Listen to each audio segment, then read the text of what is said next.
শান্তিপুর গ্রামের এক কোণে খড় আর মাটির দেয়াল ঘেরা ছোট এক ঘর। সেখানেই রহম আলীর বাস। রহম একা নয়, তার সংসারে আছে স্ত্রী মরিয়ম, 10 বছরের ছেলে আরিফ আর 7 বছরের ছোট মেয়ে আমিনা। রহম আলীর সম্বল বলতে ছিল পৈতৃক সূত্রে পাওয়া 2 বিঘা জমি আর গোয়াল ভরা 2টি গাভী। রহম আলীর দিন শুরু হতো আজানের শব্দে। মরিয়ম উনুনে ছাই দিয়ে হাঁড়ি বসাতো আর রহম গোয়াল পরিষ্কার করে গরুর দুধ দোয়াত। ছেলে আরিফ বাবার সাথে সকালে ঘাস কাটতে যেত।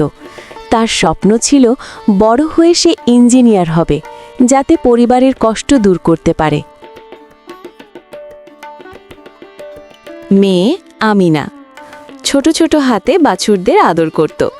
তার বায়না ছিল সে কিছু খেলনা কিনবে, মেলায় যাবে।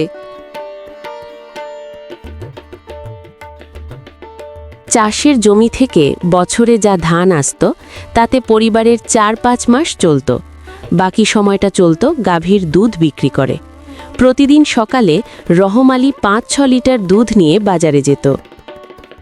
সেই পয়সায় আরিফ আমিনার স্কুলের খাতা কলম আর সংসারের নুন তেল আসত।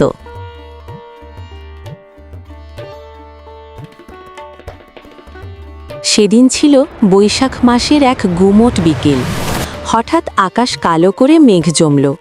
শুরু হলো কালবৈশাখী। বাতাসের তোড়ে টিনের চাল উড়ু উড়ু। রহম আলী আর মরিয়াম মিলে সন্তানদের জড়িয়ে ধরে বারান্দায় বসেছিল।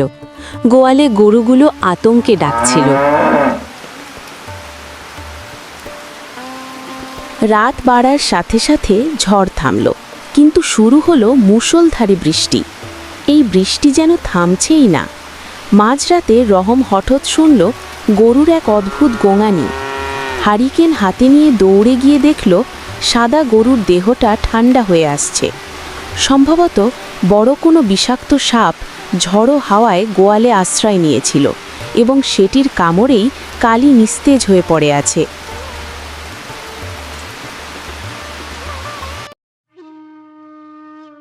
সকাল হতেই খবরটা গ্রামে ছড়িয়ে পড়ল, কিন্তু রহম আলীর ঘরে তখন শোকের ছায়া।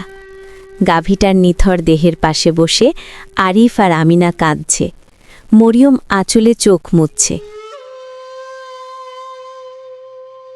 সাদা গরুর দুধ বিক্রি করেই সংসারের অর্ধেকের বেশি খরচ চলত।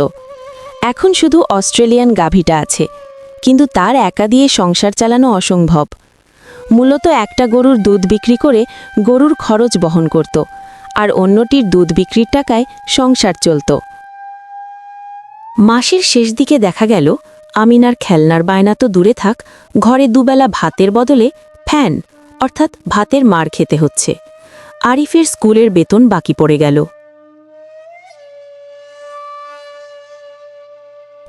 রহম ভেঙে পড়ল না। রহম আলী নতুন পরিকল্পনা করল। পরিশ্রম। সে তার 2 বিঘা জমিতে ধান চাষের পাশাপাশি সাথী ফসল হিসেবে শাকসবজি চাষ শুরু করল। মরিয়মের অবদান। মরিয়ম ঘরে বসে থাকল না। সে হাঁস মুরগি পালন শুরু করল এবং কাঁথা সেলাই করে কিছু বাড়তি আয়ের পথ বের করল। তারা সবাই মিলে অবশিষ্ট গাভীর দ্বিগুণ যত্ন নিতে শুরু করল, যাতে তার স্বাস্থ্য ভালো থাকে।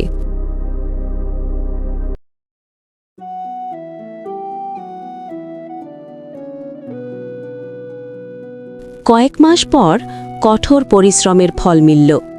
রহম আলীর জমির আলু, শশা, মিষ্টি কুমড়া, শিম, বেগুন আর লাউ বাজারে চড়া দামে বিক্রি হল। অবশিষ্ট গাভীটাও সুস্থভাবে একটি বাছুর জন্ম দিল। রহম আলী মহাজনের ঋণ শোধ করল এবং আরিফ আমিনার স্কুলের ফি দিল। রহম আলী বাজার থেকে আমিনার জন্য লাল জামা আর আরিফের জন্য নতুন খাতা নিয়ে ফিরল। সেদিন সন্ধ্যায় বাড়িতে পিঠে হলো।